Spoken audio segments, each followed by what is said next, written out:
So, hello and welcome to the finance planning session, which is going to be done by Farhad Mogal. He is from Family Finances. He is going to take you through the points of financial planning. And if you have any questions, he will be happy to answer that. I'll give you a brief on what Farhad is. He's the owner of Family Finances. He's a qualified personal finance professional. He has done a post-graduation in financial planning and AMFI certified mutual fund distributor and IRDA certified insurance advisor. On a personal front, Farhad has helped me plan my family finances pretty well and has, helped me achieve goals and has, constantly answered questions patiently, whenever I need his advice on any of my investments or even some of my splurges to uh, to name a few. So I'll put you on to Farhad now, and he will take the session. Hey Jasmine, thank you very much for such a nice introduction. And today I also have my wife Farzana Mogal, who is the co-founder of Family Finances. Uh, what Happy a Women's nice Day to you, Farzana, and a warm welcome to the LLB platform. Good evening, Jasmine, and thank you for giving us such a lovely opportunity. And thank you all my dear friends, for coming here on a very wonderful occasion of Women's Day. So, wishing first of all, a very, very happy Women's Day to all. And thank you for a very nice and a brief introduction. Thank you, Jasmine, for giving us this opportunity. And we welcome you all on behalf of Family Finances, our entire team, our members, our co-workers, and all. We welcome you all to this wonderful event on money management and also on wealth management. So thank you very much. Great. Thank you for being here, both of you. Thank you. Thank you, ma'am. Farzana, you can start with the story. Okay. So, warm welcome as we already have. I would just request you all to keep the pen and a paper handy for an activity that we will be taking you through during the session that Farhad would be doing. So, just keep that handy so that we can start with our session. Now, to begin this session, I would start with a very short story. So, I'll just first start the session.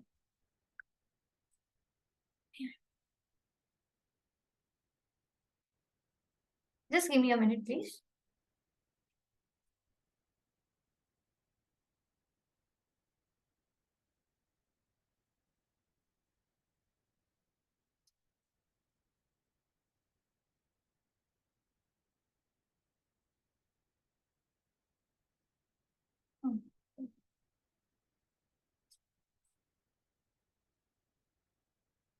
Okay, so good evening again.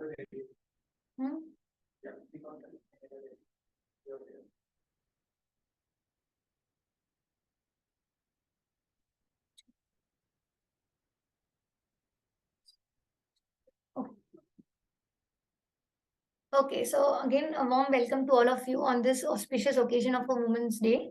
And today we are going to do a session called O Womania, which is pertaining to wealth management generally for women. So as already the introduction has been given by Jasmine and Farhad, so I would not take more of your time and just begin with a short story. So the story of a skinny cow. I'm sure we all must have heard this somewhere, this particular story. So I will just take you through this story in a very brief. You see, this is a story about the monks. There is a master monk and a disciple monk. The monks generally live a very basic living. They keep wandering, looking out for food and shelter. The life is very, very simple.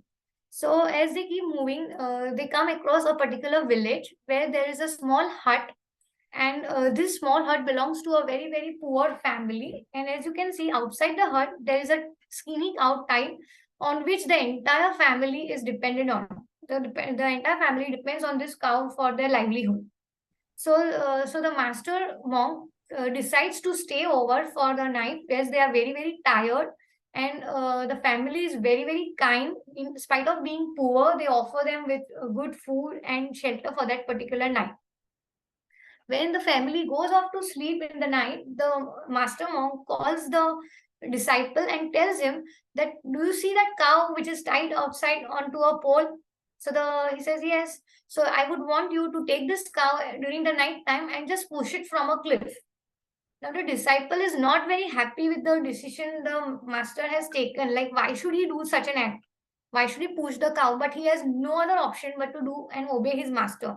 So at night, when the entire family is asleep, he takes the cow and pushes it from the cliff and comes back to the hut. When they are early morning, when the family is still fast asleep, the monks leave for their further journey. And then the time goes by, years passes by, the disciple now becomes master himself. He preaches many other disciples, and he's also living a similar kind of a basic life. So one day, as he's wandering from village to village, he again comes back to the same village. Now there's a guilt in his mind that he had done such a act of pushing the cow, and he's living with that guilt. So he's very curious to know what happened to that previous family which he had met few years back. He goes back to the family, and now what does he see? When he goes back to this family of the previous house, which was so poor and so dilapidated, has now been transformed into a very palatial, beautiful place. He's astounded, like, what has happened? How is this possible? The family was so poor, they did not even have proper clothes to wear, and now this family has become so happy, rich, and prosperous. So he wants to know what exactly had happened with them. So he goes to the family and he asks them, do you remember I had come a few years back? The family greets him with a very warm welcome, gives him good food, and narrates the story, what had happened. The family, after the monks had left, found that the cow went missing. Now, the cow was the only means of livelihood for the entire family. So they were all dependent only on this cow for their living. But when the cow went missing, they realized that how would they now live their life? So they had a very small farm which was in a very bad state, which they had never taken into consideration. So they started cultivating on that farm.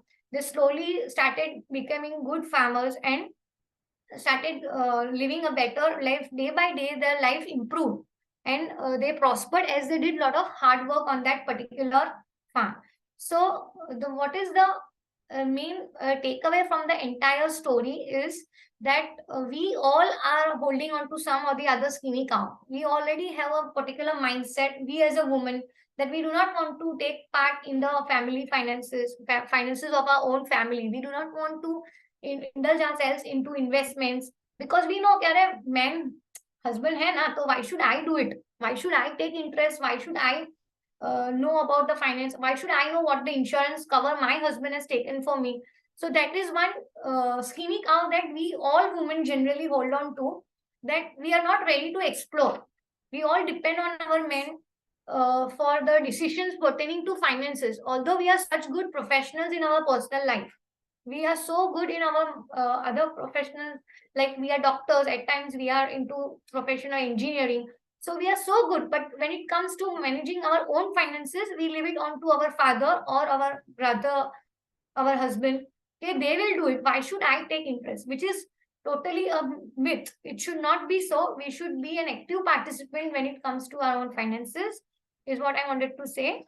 So we must let go our own mindset, our own laziness, or we would say our own certain things that we are holding on to grow in life financially as well.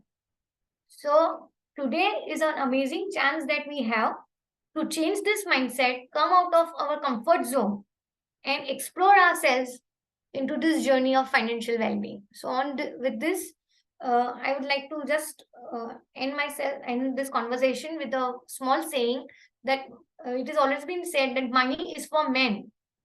But when I just take out the N from this particular word men, it means money is for me. So we must also take part in our financial journey.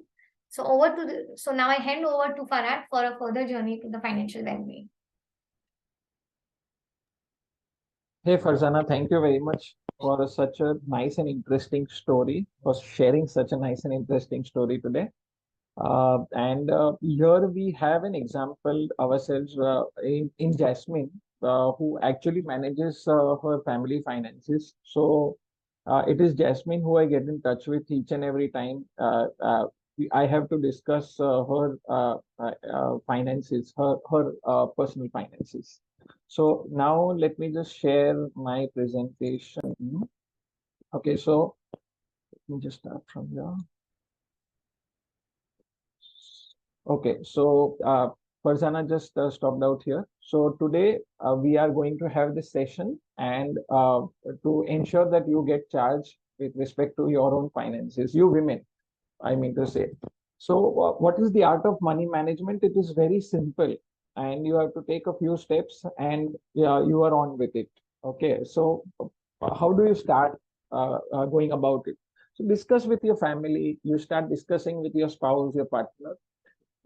Try to understand how much money is saved in your name, how much money is invested where, what are the type of different products where it is invested. Look at your portfolio once in 3 months here and there. Check if your family is adequately insured. If you do not understand all these concepts, take help of a financial expert. He will provide you lots of valid information you can ponder upon. He will provide you lots of uh, information that you can think about, and you can implement quite a few changes with respect to the finances. So this is where you start from. But what we generally focus when it comes to finances, we just try to ensure that we are able to meet our critical financial goals. When I say critical financial goals, means if you can see as per the image, something like children education, our children education, then our marriage, their marriage, buying a property, or ensuring that our retirement is secure. Okay, so can anyone tell me a big distinguishing factor between these, if you want to means just have a quick idea as to what is the main differentiating factor between all these goals? If anyone wants to unmute, they can. The time that you need to invest money for, or the time that you need the money at. Great, Yaman. Is that Yaman? Right. Yes, yes. Okay. So, Yaman, you are correct. The time that you require for these goals are different. You are right. So, something like if you are a just married couple, obviously the children education, when I talk about this, is like the post graduation and the graduation type of expenses which are far away.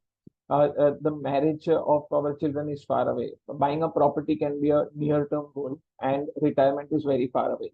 But what I was trying to get from this is that if you want, if you are not prepared for such financial situations, like for child education, you can get a children education loan. For marriage, you can get a personal loan. For your own property, you can get a home loan. But no one will give you a loan if you are not prepared for your retirement. Retirement in India today, the social security is not that very good. Okay, there is this scheme known as NPS that government promotes, but do you think that would be enough to ensure that the pension is significantly high when you retire? Or the provident fund that you save at your office or job, in many cases that option is also not there, because many of us are self-employed and all, where the PF does not come into the picture also. So you have to ensure, first of all these goals, you have to ensure that your retirement plan is secured and that you do not depend upon your children once you retire. Okay. Now let's do an activity. Why this activity right now is just I am trying to correlate what happens if your financial needs, you won't be able to meet such financial needs. So as Farzana told you, you would be having a pen and paper handy with you. So just take a pen and paper and draw such a circle with either 3 or 4 parts and a smaller circle within. And then I will give you around half a minute to just pen down all your dreams and goals and your expenses within these 4 quadrants. Okay. And in between this small circle, write the name of the main breadwinner of the family. It can be you yourself, it can be your spouse, it can be anyone who is the main breadwinner of the family. If you have any queries, just unmute yourself and ask me. Okay.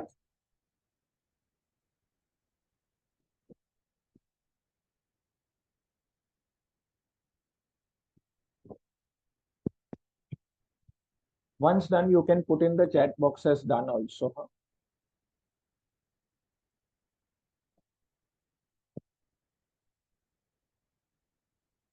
Okay, I'll move forward. If you have done this, then the circle would look something like this, and put as many as your financial goals as you feel, like children education, their marriage, or whatever, going for a long vacation, buying a car, and so on. And here it would be the main breadwinner of the family. Now, what I would suggest you is to fold this paper in 4 parts and then try to just tear out this particular, the center of the circle. If we do that, what does it mean is that the main breadwinner of the family is not there. When the main breadwinner of the family is not there, there are so many financial goals as well as the current life expenses that we incur on a monthly basis. How are you going to take care of it? You can say that, oh no, both the partners are working, both the spouse are working, so obviously it will take care of itself. But it is not as easy as it seems. Sometimes there is a loan that is taken and so on. So it is a huge burden on the surviving spouse.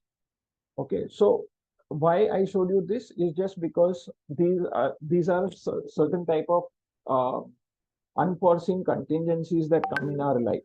Okay, for that matter, the best way to ensure that you do not have to face a financial crunch with respect to certain contingencies like this.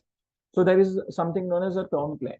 There are very few insurance products available in the market which are very, very good, and every family should have it. Like with respect to life insurance, there is something known as a term plan. Now, what is a term plan? A term plan is uh, an insurance policy which has a huge cover. Okay. When I talk about something like endowment or money back or something, what will happen is that in such cases, the coverage amount would be very small. Okay. And the premium would be very high. What happens in a term plan? The premium is very low and the coverage is very high. So as mentioned out here, the premiums are cheap. It gives you a higher cover, and the ideal cover that you should take is around 10 to 15 times your salary. Now, what do I mean by that? So assuming your annual package is around 10 lakh rupees. So 10 times of 10 lakhs is around 1 crore and 15 times is around 1.5 crore. So if you insure yourself for around 15, 20 times, broadly, it is a very nice amount that you are insured yourself. Now, this can be for both. If husband and wife both are earning members, they both should insure themselves also. When it comes to Mediclaim, Mediclaim comes as a part of the general insurance, and Mediclaim is a coverage for hospitalization mostly.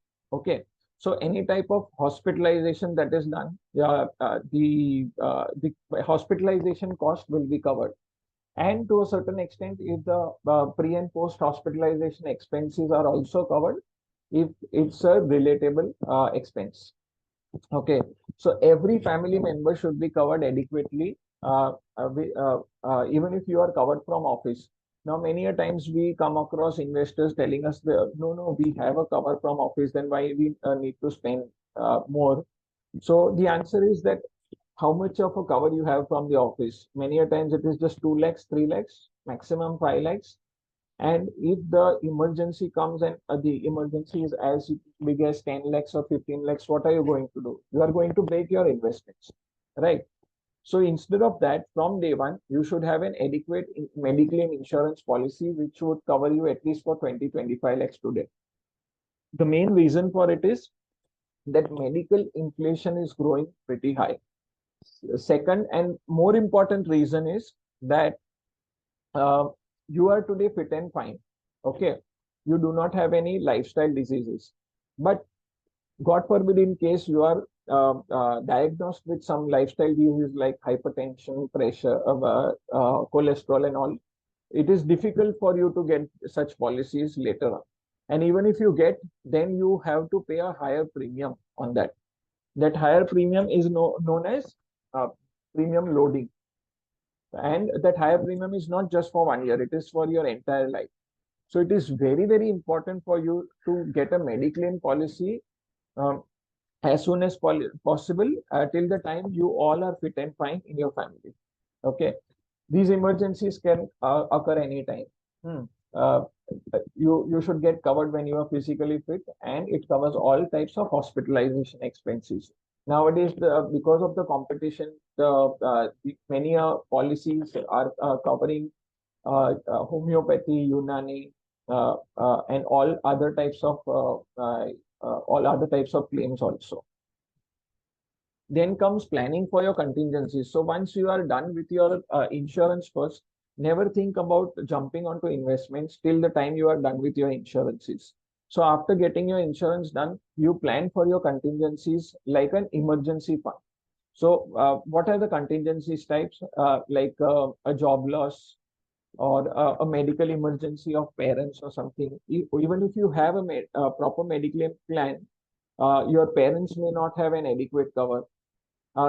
Means, can I just make this session a little bit more interactive and ask you a question? So, can you just put it in chat box as to how much of a coverage do your parents have?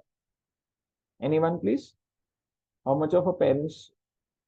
How much of a coverage do your parents have?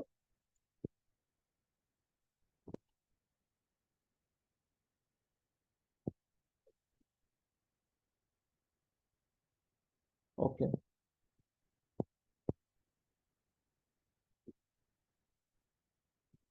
Okay, I'm not getting any answers though. I hope everyone is alive. Huh? Okay, let me continue. So these type of contingencies need to be covered. Okay. So let's take an example, live example in the pandemic situation where many of us lost our jobs. Now, how would you have survived that phase if you would have had an emergency fund? How we define an emergency fund is like an emergency fund should be at least 6 months of your expenses. So say suppose today your expenses are around 50,000 per month. Your emergency fund should be around 3 lakh rupees. Where to invest that particular fund? You can invest in bank FDs. You can keep that in savings account. But the best option you have is you can put it into liquid mutual funds, which are very flexible. You can withdraw within, 1 working day, and you can get the funds in your bank account. So now we all love cooking. Okay, so let's try and make a perfect recipe today. And that perfect recipe, I will try to connect it with how we do the financial planning also. So what can be the perfect recipe today? आज क्या खाना चाहोगे?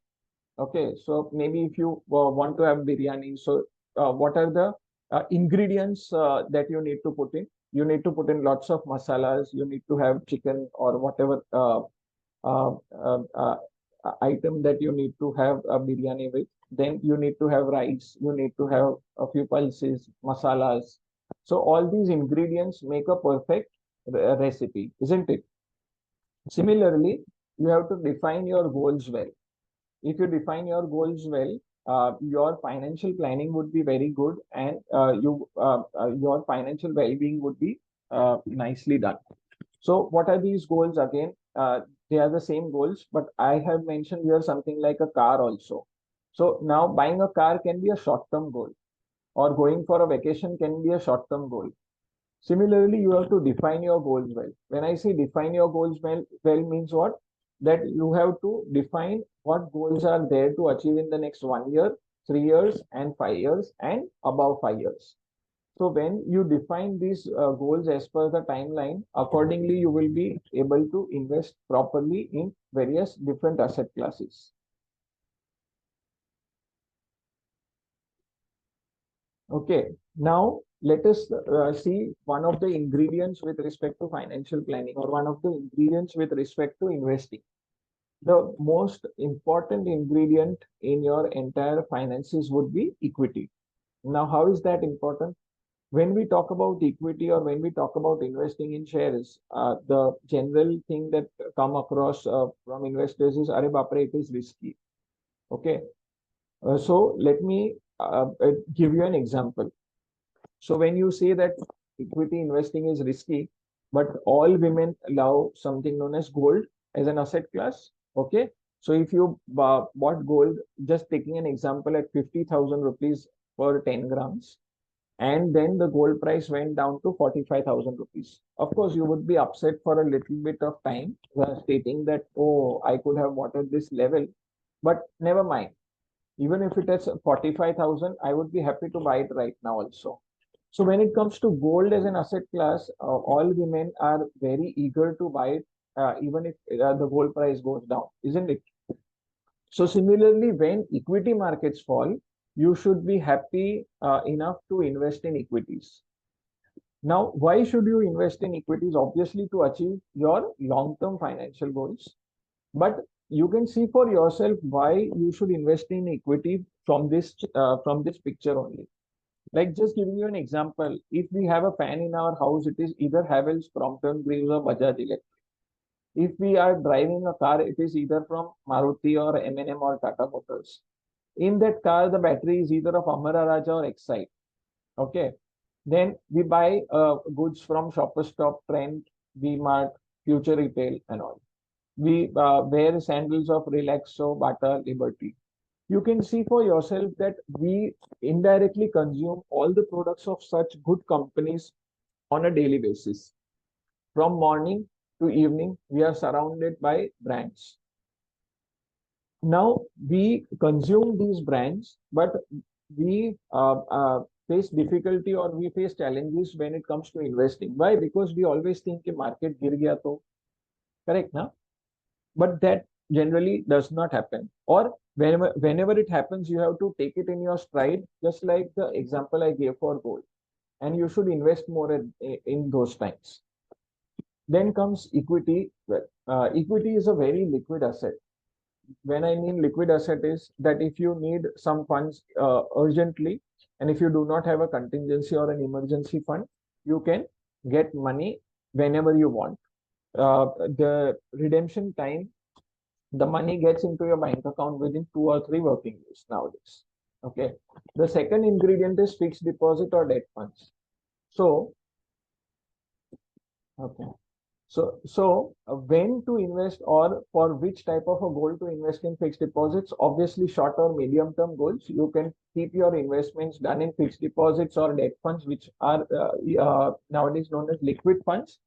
So in liquid funds, as I told you, the returns would be almost in line with fixed deposits, but it will give you a better tax efficient returns if you stay invested for more than 3 years. Okay. So I'm not saying that you should not invest in fixed deposits, but for short-term goals, fixed deposits is a good investment asset to stay invested. The third ingredient can be property for those, but I cannot consider it as an investment asset. Property should only be bought for self-occupancy. That is, I have to stay in this house for n number of years, and then in that case, this property purchase is a very good idea.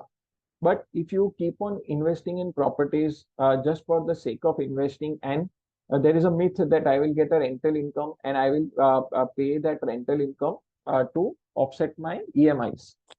Is that correct? You actually end up in a burden of EMIs for the next 10, 15, 20 years, and you actually do not or are not able to focus on your main other financial goals just because you have invested around 40% of your monthly income, 40 to 60% of your monthly income towards property EMIs. And hence, remember friends, to just have a property as a self-occupancy and not as an investment asset. Historically, the returns of a property in metro cities is in the range of around 7 to 10%. Okay. So the property rates increase by 7 to 10% on a per annum basis. But when you purchase that property along with a home loan and you repay the EMIs regularly, that returns come down to in the range of around 3 to 7%. which is not at all a feasible idea. Then let us try and understand why to invest in equity, when to invest in equity, and when to invest in fixed income. So this is just a graphical representation that we let's say we invested 1 lakh rupees in year January 2001. Okay, that 1 lakh we invested on the same day in equity also, in equity market as well as in fixed income. So if you see for yourself, even till around half of 2004, the equity returns and fixed income returns were the same. You can say that both had become around 1.5, 1.6 lakh rupees. You can see for here, highlighted, sorry.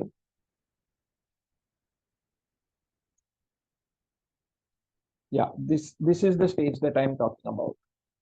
Okay, now after this, if you can see, there is a huge spike because the markets went up, and then because the markets corrected, it came down also.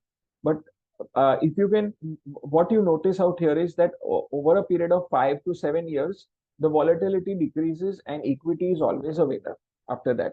Okay, here also you can see that there was a big correction in year 2008 where the markets had fallen by 60% odd, but still it gave better returns than a fixed income. So for all your long-term goals, please prefer to invest by way of equity and by way of equity mutual funds.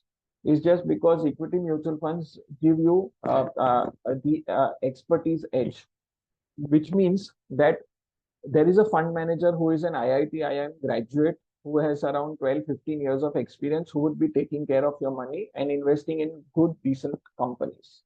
Now, just to conclude, if you see over a period of say 19 years from say 2001 till 2019, 2020, this investment amount of 1 lakh approximately became 3 lakhs in fixed income. But the same amount became 90 lakhs odd when it comes to equity.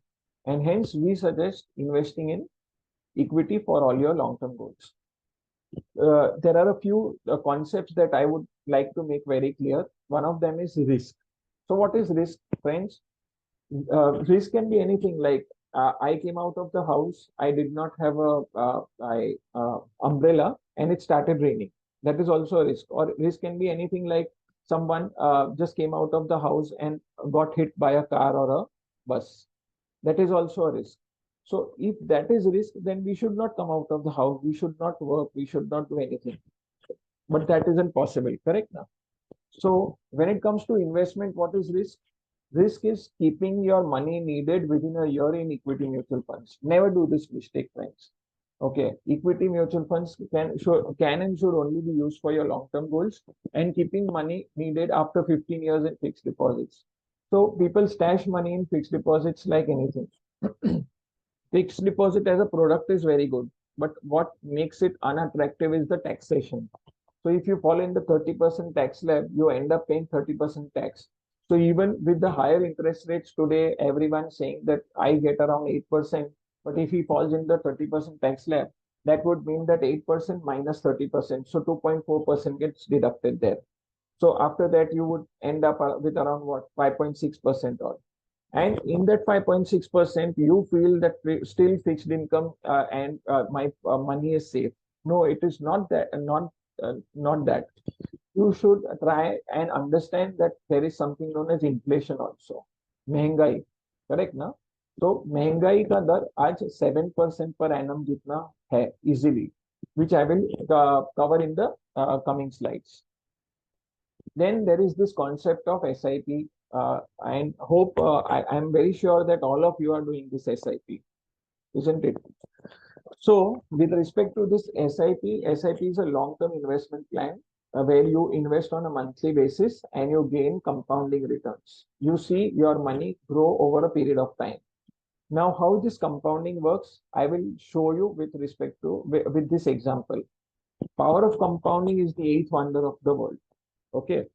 Now, I have divided these phases into 5 years each. As you can see, I have taken a very simple example of 10,000 SIP. Okay. And for the first 60 months, that is 5 years, 10,000 into 60 months, your invested amount is 6 lakh rupees. Okay. And I have just assumed rate of return at around 12%. So 6 lakhs becomes 8,24,000 after a period of 5 years. Now, uh, just taking an example that Jasmine would come to me and tell me, Arey Farhad, I too invested 6 lakhs here and I have given 5 years of my time. Then also the 6 lakhs has just become 8.24 lakhs. This is not good. I should have got more. I assume that I will get around 10, 12 lakhs. So what I will explain to Jasmine is that, see Jasmine, you did not invest 6 lakhs at one go at the start of 5 years. Correct? If you would have done that, that amount would have become 10 lakh 57,000 today. But just because you did it by way of SIP, SIP means what? That the first 10,000 invested by you stayed invested for a period of 60 months. The second 10,000 invested by you stayed invested for a period of 59 months. But the last 10,000 has just been invested a month ago. And hence, the 6 lakhs has just become 8,24,000, even if the returns are around 12%. Okay. Now I go on to the second quadrant, that is in 10 years. Now, friends, you can understand from this example that every 5 years, you keep on investing 6 lakh rupees, isn't it? So in 10 years, it becomes 12 lakhs, the cumulative investment time. In 15 years, it becomes 18 lakhs, then 24 lakhs, and so on. Even after 10 years, that 12 lakhs does not double up to 24 lakhs, even with a 12% return. Again, the question can come that I expected quite more. So I only end up telling my investors that 12 lakhs, if you would have invested as a lump sum, then that 12 lakhs would have become 37 lakhs, even more than double, much more than double. But just because by way of investing, if we are investing by way of SIPs, the 12 lakhs becomes 23 lakhs. Okay. And your money is multiplied around one time. Okay. But now the power of compounding starts after the 10th year. What I mean by that is that you keep on investing just 6 lakh rupees once in every 5 years. That is 10,000 per month. But if you see here, the future value doubles up. That is 23 becomes, it should become 46, but it becomes 50. Then 50 becomes 1 CR. 1 CR becomes almost 2 CR. 2 CR becomes 3.5 CR and so on. So though you keep on investing just 6 lakh rupees over a period of 5 years gap, but still your future value doubles every time. So this is how you will earn by way of power of compounding. And one more concept that you need to understand is inflation. RBI says that in our last 30 years history, the wholesale price index ka inflation, that is what the government sees, it is somewhere around 6.5%. But little do they realize that we are concerned with retail price index. Means that you can see for yourself that we used to buy 1 liter of petrol in year 1990 at just rupees 10 a liter. Can you imagine? Means I I can't imagine that it would have been 10 rupees at that time, but whatever. So today that cost is around 105 rupees. Okay. And the inflation has been around 8%, or rather for that matter, 10% in diesel or 8.2% in milk. Similarly, the household expenses have increased. So in year 2007, 15,000 of monthly expense would have become around 30,000 in 2017. And by 2027, I am for sure that if we escalate this at just a 7% inflation, as assumed here, it will become around 58,000 rupees. Similarly, for higher education, I have taken the example of postgraduate diploma in business management from IIM Ahmedabad.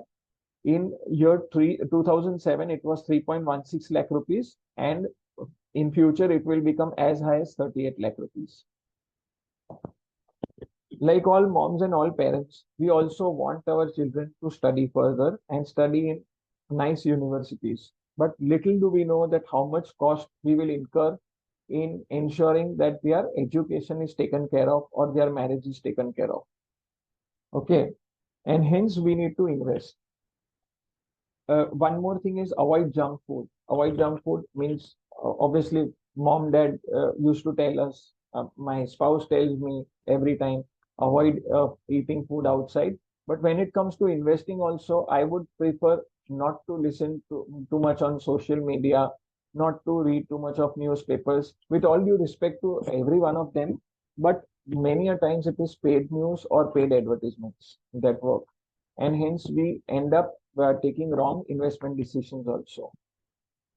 So how it makes sense to start as early as possible, I will show you with this example. So starting early means what? That these were two friends, Mr. Early and Mr. Late. They both started earning at their age 25. But Mr. Early started investing as soon as he started working. He started investing 10,000 rupees per month for the next 35 years till his age 60. So what was his investment? His investment was 42 lakhs. That is 10,000 into 35 years into 12 months. On the flip side, Mr. Late invested 20,000. That is double of what Mr. Early used to invest. But he started at his age 45. After 20 years, that is, Mr. Early started at his age 25 and Mr. Late started at his age 45. Now he realized that he is just 15 years away from retirement, and hence he thought that he will double up the investment to 20,000 per month. So his investment amount was 36 lakhs and Mr. Early invested 42 lakhs. But the difference in the corpus generated, you can see for yourself, is more than 10 times. Mr. Late was only able to make 1.23 crores, but Mr. Early was able to make 11.41 crores. If you see the graph is the same for the first 15 years in both the cases, but the power of compounding sets after the 15th year, and hence the compounding returns ka magic is there to be seen. So we are almost on the conclusion right now that we need to have a balanced diet when it comes to food, but we also need to have a good financial plan done with respect to our investments, isn't it? So the financial plan can be as good, and hence your portfolio can be diversified across all asset classes and investments. So then what is the way to achieve all your goals? The formula is very simple. You have to start early, as we just discussed in the example of Mr. Early and Mr. Late. Invest in the right asset class. As we discussed, for all your long-term goals, you should invest by way of equity and equity mutual funds, and save regularly by way of SIPs. If you do these three simple steps, you will be able to achieve most of your goals. But let me tell you one thing out here. Many a times you do investments just based on peer effect. अरे मेरे friend ने invest किया ना, तो उसने मेरे को बोला कि ये फंड का एसआईपी का रिटर्न्स बहुत अच्छा है, तो you also start investing. So assuming that you earn around 1 lakh rupees per month, and your expense is just 40,000, but still you, just because your friend told you, you started an SIP of around 5,000 rupees.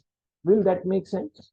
Obviously, to a certain extent, but not to a greater extent, is just because you have just did it for a temporary period, or for a just to experiment whether what worked for your friend may work for you, isn't it?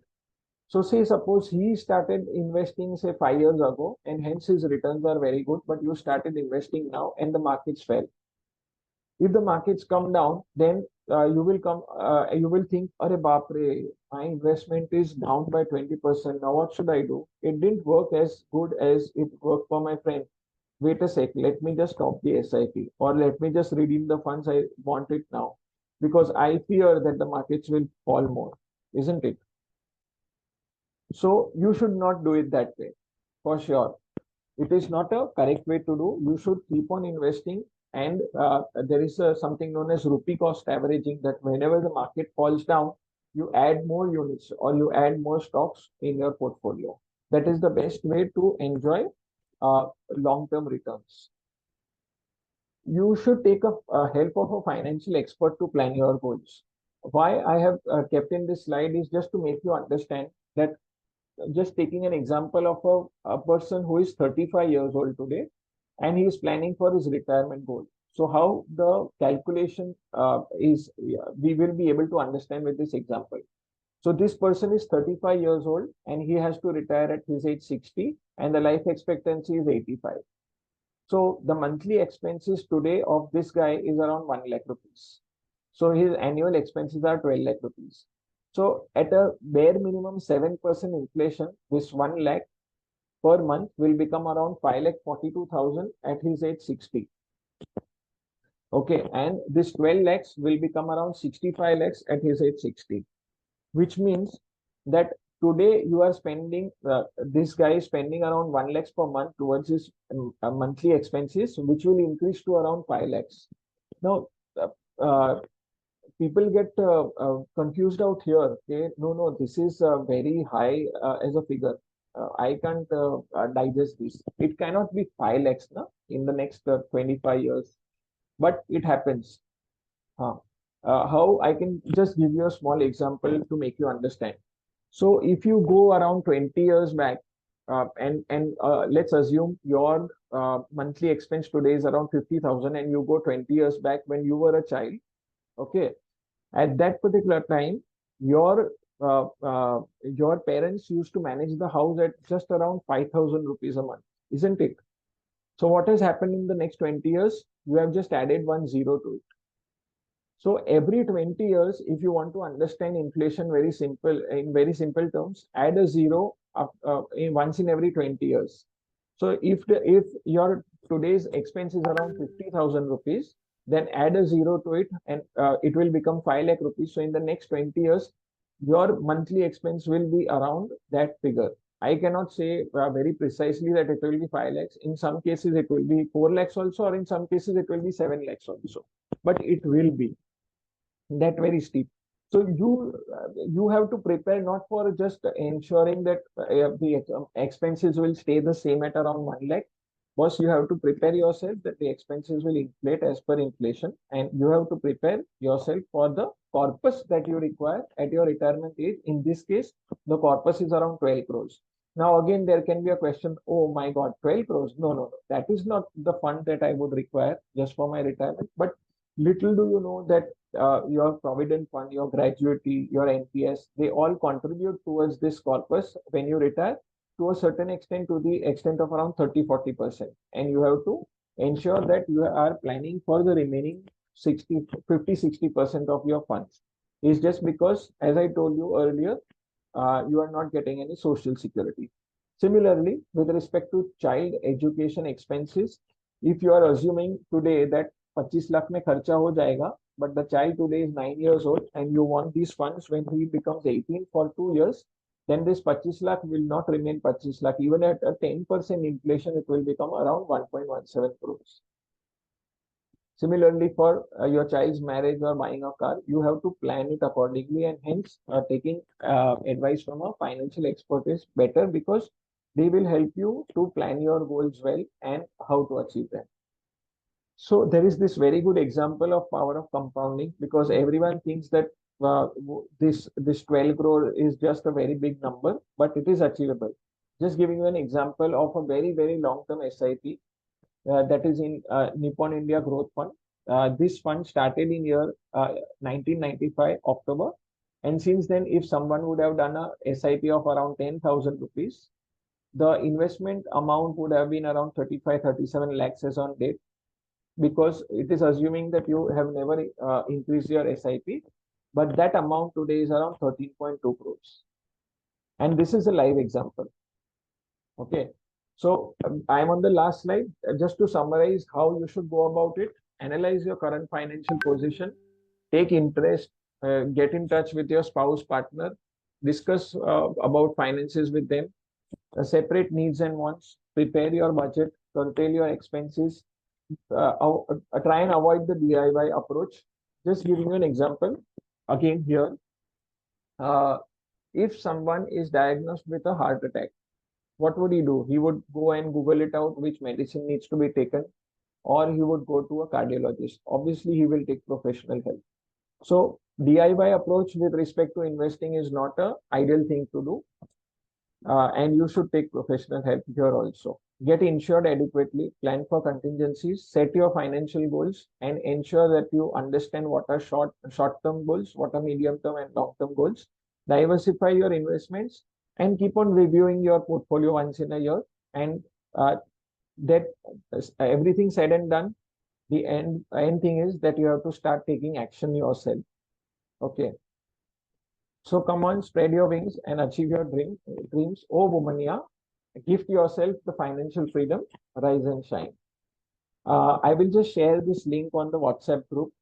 If you have any feedback, any suggestions, please feel free to just give some valuable feedback to us. These are our details. I am also included in the group that Jasmine just created today evening. And I'm open to any questions if you have right now.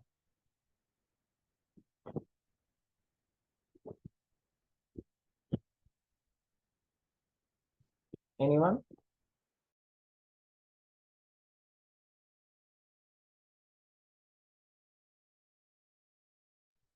So either I was very clear or all are on hibernation mode, it seems. No, you were clear indeed. Okay, Fahad, now that we are at it, I think Niharika has a question. Since I'm speaking, I'll just complete what I was saying. Would there be a certain kind of percentage of the income that we are drawing in that we should invest? Is there a thumb rule of that sort? Because what my income is might be very different than my spouse's or from any other person, say my age. So, is there a thumb rule as to the percentage of the income that should be invested, or it would be based on our expenses? How do you go about figuring out how much of money you should be investing?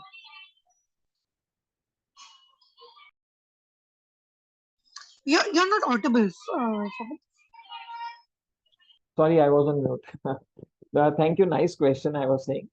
So the answer to this is that, um, uh, see, just giving you an example to make you understand this, there is no such thumb rule, but it is generally said that around 30 to 40%, if you can keep it aside for your investments, you would be able to achieve most of your goals. Okay. But what happens is that every investor is different. Say, suppose Mr. A today has just started earning. He has a salary of around 1 lakh rupees and he is not married. So he does not have any responsibilities or financial commitments. If his expenses are only 20,000, then he should invest 50, 70,000 on a monthly basis. That is 50% or 70% of his income. As soon as he gets married, obviously the responsibilities increase, the financial burden increases to a certain extent. At that particular time, if he starts, if he drops down his investment to around 30, 40%, that is an ideal percentage to have and invest. So is that all okay with you, Jamal? Right, right. I get the point. Okay. So it depends from investor to investor. Right. I think there was a question in the chat box. Okay, I'll just take that. Okay, so I think so it's Niharika, right? Okay, Niharika, we can share this Excel calculator for goal planning. Okay, but see, even if I share this Excel calculator now, there is this thing that needs regular attention. So आज तुमको वो amount मिल जाएगा कि तुमको कितना how much of a corpus that you need to generate or how much of a investment that you need to do on a monthly basis. But hand holding is very important. A hand holding of a financial expert is very important. If he is there, he will ensure that bhai, you had done an SIP of around 40,000 rupees, maybe say a year ago. Then you ensure that that 40 becomes 45, that 45 becomes 50, something like that. In COVID times, all of us, many of us had challenges with respect to dropping of incomes, a loss of jobs. So at that particular time, the SIPs had stopped also. So the hand holding is very important. I can share these calculations with you. You can put in your data and see for yourself. But there needs to be a hand holding, which the person will hand hold you till the end, till your retirement goals are also fulfilled. Not only retirement, but all other goals. So obviously we can share it. And that's not a big deal. That's not an issue.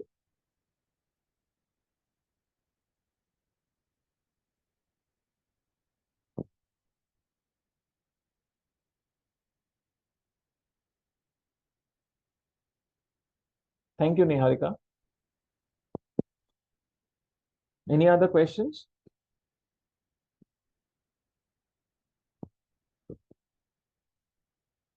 Okay, so we can then stop the recording, and we can have you all to have a good time with your family.